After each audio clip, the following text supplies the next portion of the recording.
A paz do Senhor, mais uma vez estamos aqui para comentarmos e falarmos a lição da escola dominical e nesta oportunidade iremos comentar e falar sobre a lição do segundo trimestre de 2024, a primeira lição desta nova jornada que irá iniciar nesta oportunidade.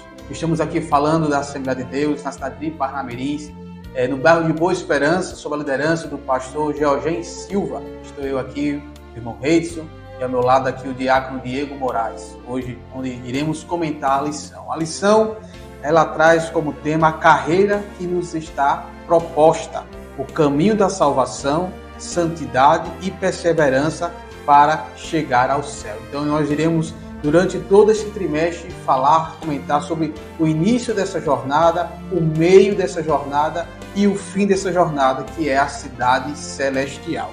Então a lição desta oportunidade é o início da caminhada, que é a lição de número 1. Mas antes de falar propriamente da lição, também quero convidar para que você possa se inscrever no nosso canal, possa compartilhar esse vídeo, possa dar o like e que mais pessoas serão alcançadas, com o maior alcance desta palavra. Então, que Deus possa abençoar a cada um de vocês. Então, a lição é a lição de número 1, o início da caminhada. E o textuário encontra-se em João, capítulo 3, versículo 3, que diz o seguinte: Jesus respondeu e disse-lhe: na verdade te digo que aquele que não nascer de novo não pode ver o reino de Deus. A verdade prática diz o seguinte: o novo nascimento marca o início da jornada do crente em Jesus Cristo. E justamente a lição que nós iremos falar nesta oportunidade, que é justamente o início desta caminhada da jornada cristã. E a leitura bíblica em classe encontra-se no Evangelho de João, capítulo 3, do versículo 1 ao versículo 8, o qual você terá a oportunidade de ler e explanar durante a lição em sala de aula. Então, já chegando agora na introdução da lição, vamos então falar sobre a caminhada cristã, e o início dessa caminhada, que é com o novo nascimento, que nós iremos falar em um dos tópicos, que é uma obra que é possível, por causa do Espírito de Deus, que efetua esse novo nascimento em cada uma daquelas pessoas que se convertem, que se voltam para Cristo. Então, a conclusão dessa jornada é com a glorificação. É quando nós iremos receber o novo corpo, o corpo glorioso, semelhante ao que Jesus Cristo recebeu após ressurreto. Então, este é aí o percurso que nós iremos traçar durante esse trimestre. O início da caminhada, o final da caminhada e o meio dessa jornada com Cristo. Temos como comentarista da lição o pastor Osiel Gomes, da Assembleia de Deus no Maranhão. E os objetivos da lição temos 3. O primeiro é explicar o sentido da caminhada com Cristo. O segundo objetivo é ensinar a respeito da doutrina do novo nascimento. E o terceiro objetivo é enfatizar a importância do Novo Testamento para a formação de quem está iniciando a sua caminhada cristã. E continuando na introdução, então iremos, como já falado, a jornada cristã, ela é o tema desta lição. E nós iremos nos deter especificamente nesta lição apenas no início desta caminhada, o qual nós somos agraciados com a presença da Santíssima Trindade, do Pai, do Filho e do Espírito Santo, o qual nós iremos falar também com mais detalhe nos próximos tópicos da lição. Exatamente. No primeiro tópico da nossa lição, nós vamos ver a caminhada com Cristo. No primeiro ponto, o comentarista da lição vai falar sobre os 2 caminhos. Pode ser que algum leitor desse título imagine que o comentarista se refere ao céu e inferno, ou ao caminho estreito e largo. Mas, na verdade, é só uma forma de expressar aqui a diferença que há entre a vida humana e a vida com Cristo. Na verdade, são esses 2 caminhos para que ele chama a atenção.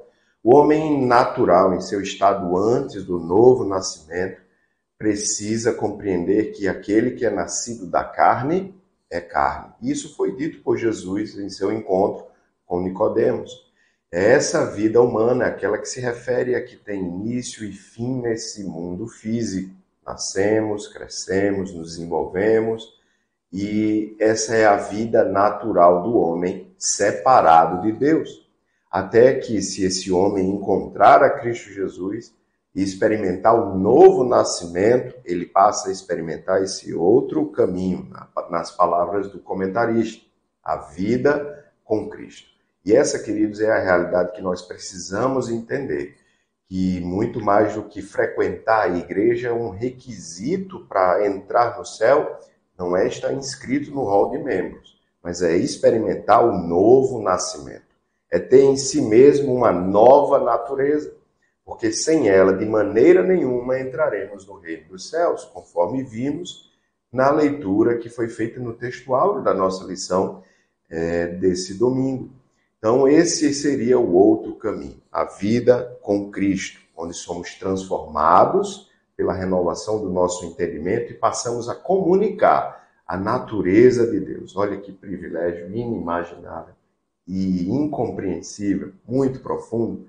O próprio Paulo, depois de tratar dessas coisas, lá no finalzinho do capítulo 9, 10, 11, ele chega à conclusão de que está além da nossa compreensão, ou profundidade das riquezas da ciência de Deus. Então, esse é o segundo caminho, em que o comentarista explica que experimentamos quando nascemos de novo. O que é nascido da carne é carne, e o que é nascido do Espírito é Espírito. Exatamente. E nesta caminhada, nesta vida com Cristo, nós iremos agora entrar aqui no segundo subtópico, os três companheiros da nossa caminhada. Então, nessa vida com Cristo, nós temos aí três companheiros de jornada. Então, quando o homem encontra-se com Deus, o homem aqui no sentido genérico, no sentido de ser humano, quando a pessoa, de forma geral, encontra-se com Deus, ela tem automaticamente a companhia de três companheiros que os comentaristas aqui ele vem falar. Primeiramente, podemos ver aqui, Deus passa a ser o nosso Pai. Ele não é apenas o Criador. Nós não somos apenas a criatura de um Criador, dentre várias criaturas, de sua obra. Mas ele passa, além de ser Criador, temos agora aí um Pai. Então, nessa jornada, nessa vida com Cristo, nós somos adotados por Deus. Nós passamos a ser filhos de Deus. Então, Deus, ele passa a ser o nosso Pai. É um dos companheiros da jornada, já que estamos falando aí do início dessa caminhada cristã. E temos o segundo, que aparece aqui, que é o seu filho, que é aquele que morreu na cruz, que ressuscitou. E é ele qual nós podemos ter vitória contra o pecado, vitória contra toda sorte de males que existe na terra. É aquele que está conosco. Então, o segundo companheiro dessa jornada é o próprio Jesus, o que tornou possível essa aproximação entre Deus e os homens, entre o homem caído e Deus. E o terceiro companheiro dessa jornada, dessa vida com Deus, dessa vida com Cristo, é o Espírito Santo, o próprio Espírito de Deus. Vemos lá em João, capítulo 14, versículo 26, que diz o seguinte: mas aquele Consolador, o Espírito Santo, que o Pai enviará em meu nome, esse vos ensinará todas as coisas e vos fará lembrar de tudo quanto tenho dito. Então, o Espírito Santo enviado por Deus, pelo Pai, é aquele que está nos acompanhando, nos consolando, nos orientando e nos fazendo lembrar de tudo o que temos aprendido. Então, a importância de ter esses três companheiros na vida com Cristo, do Pai, do Filho e do Espírito Santo, para que assim possamos estamos bem acompanhados, na verdade, nessa jornada com Cristo. Então, vimos aí nessa primeira tópico da lição, a caminhada com Cristo. Vimos a vida humana, a vida natural da infância, a velhice, até a morte. Vimos a vida com Cristo e que nessa vida com Cristo, que é a vida após o novo nascimento, temos aí três companheiros que nos auxiliará, nos dará força e condição para chegar ao fim dessa jornada. O Pai, o Filho e o Espírito Santo. Exatamente. E assim nós chegamos ao segundo tópico, que é o novo nascimento. No primeiro ponto, o comentarista vai explorar o porquê. Por que é necessário nascermos de novo? Acho que a resposta mais direta da Bíblia é porque todos pecaram. Destituídos estão da glória de Deus, É por causa da natureza adâmica irreconciliável que nós precisamos experimentar o novo nascimento, queridos. E nesse tópico aqui cabe a discussão. E quem vivia no Antigo Testamento? Jesus está falando com um fariseu que experimentava a vida religiosa da época, da lei de Moisés, que Jesus disse que não veio abrogar, mas cumprir. Tudo isso é para que a gente entenda que após Jesus Cristo, que inaugura um novo tempo, agora é preciso experimentar uma mudança radical na natureza. Então, por que precisamos nascer de novo? Porque o Filho de Deus veio ao mundo para morrer pelo pecado. Nenhuma outra condição que não seja ir a Deus por Cristo Jesus será aceita. A lei está e se cumpriu em Cristo Jesus. O porquê de ser um requisito a partir de Cristo? Porque Ele é o Criador de todas as coisas, que veio morrer pelos nossos pecados. E diz isso para Nicodemos, um fariseu, né? Um homem da lei de Moisés. Agora, pela graça, nós precisamos nos reconciliar com Deus por meio de Jesus Cristo.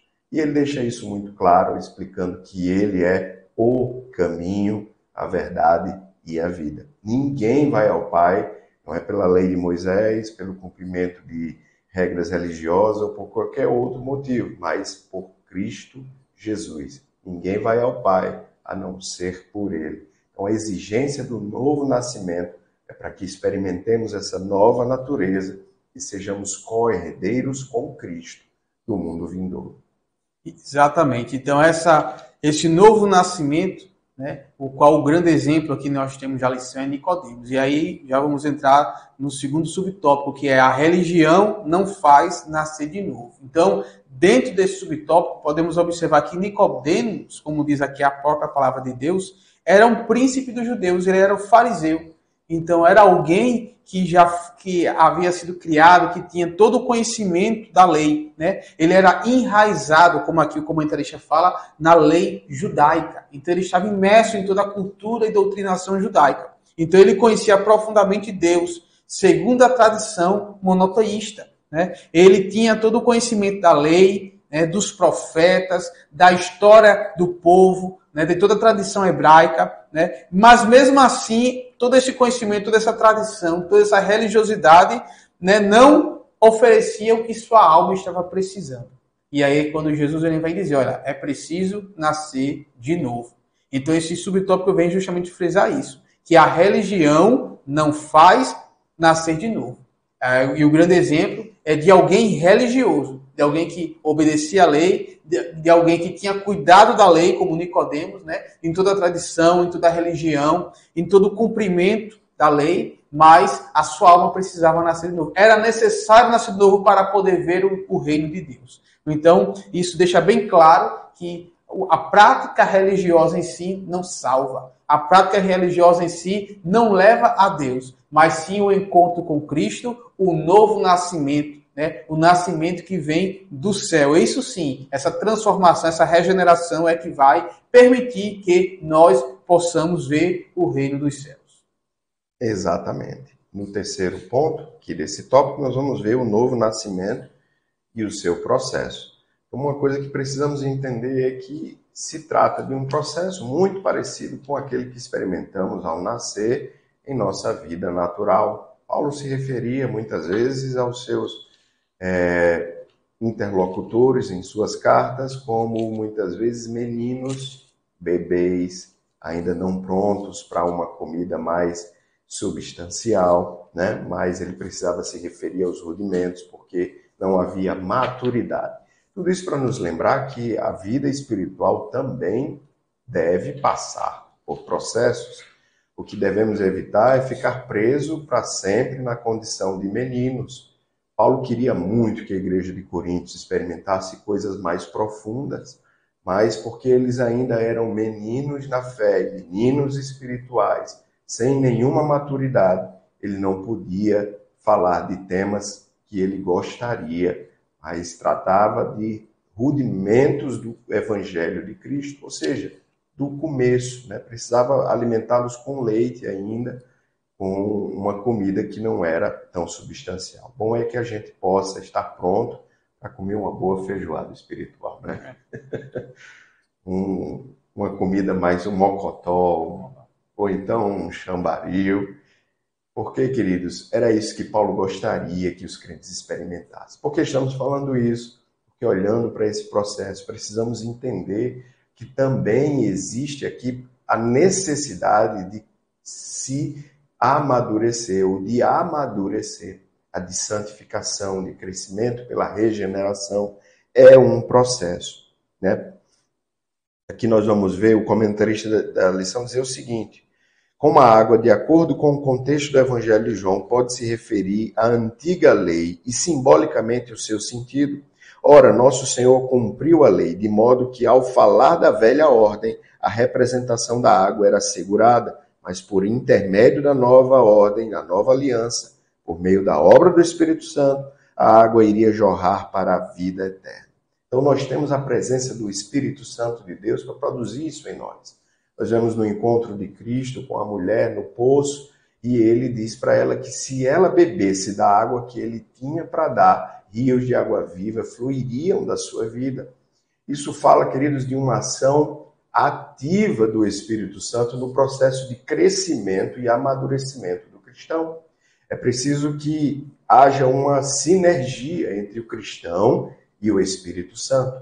Veja, muitas vezes a gente acha que é preciso alcançar um determinado nível espiritual para passar a ouvir e ser instruído pelo Espírito Santo. Mas isso não poderia estar mais longe da verdade. Após experimentar o novo nascimento, esse processo de que estamos falando começa imediatamente. Mas a primeira coisa que é necessário aprender é a desejar como meninos, afetuosamente, a instrução do Espírito Santo. Muitas vezes é por isso que pessoas caminham a vida inteira sem crescimento espiritual, porque rejeitam a instrução do Espírito Santo que habita nele. Ele escolhe, mesmo que não conscientemente, viver a vida do seu modo. O Espírito Santo não está conduzindo a sua vida, está no banco do passageiro, muitas vezes instruindo, mas sem ser ouvido. Paulo fala desse processo, dizendo que quando rejeitamos a instrução, nós vamos criando resistência e vamos perdendo a sensibilidade, tendo a mente cauterizada. É a isso que ele se refere. O processo que vem após o novo nascimento precisa deixar claro, queridos. Precisamos deixar claro aqui para que todos entendam. Todo mundo experimenta desde o momento inicial da sua caminhada a instrução do Espírito Santo. O que nós precisamos fazer é exercitar o nosso desejo mais genuíno de ouvir a sua instrução e obedecer.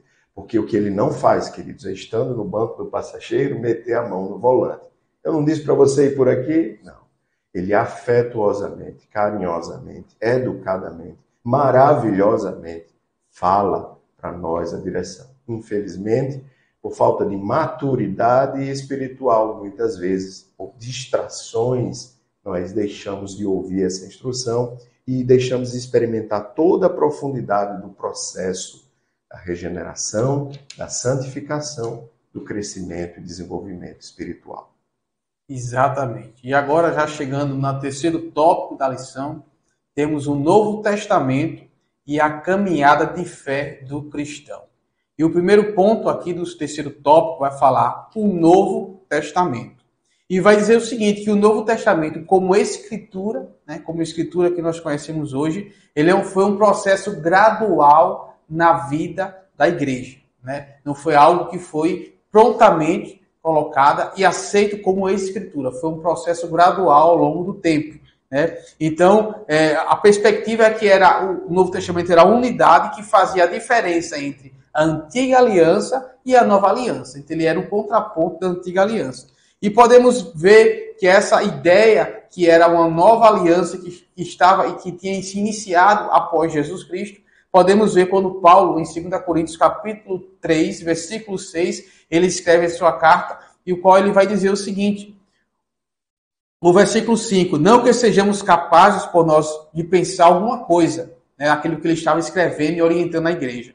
Como de nós mesmos, quer dizer, aquilo que ele escrevia e orientava não era que era da cabeça dele, da mente dele, né? Mas a nossa capacidade vem de Deus. Toda a instrução e orientação de Paulo vinha de Deus. E aí ele conclui: o qual nos fez também capazes de ser ministros de um novo testamento, ou de uma nova ordenança, ou de uma nova aliança. Então, Paulo aqui, ele mostra justamente que ele estava na condição de ministro de uma nova aliança que tinha chegado, de uma nova ordenança, que é o Novo Testamento, que estava iniciando ali após a ressurreição de Jesus. Então, observa que foi um processo gradual e com o tempo, né, foi se inserindo nas Escrituras, foi se inserindo. Então, essa nova ordenança, esse novo sentido, essa nova dispensação, ela vem aos poucos sendo inseridas na igreja. Então, assim, do ponto de vista canônico, né, que é aquilo que foi separado, aquilo que foi tido como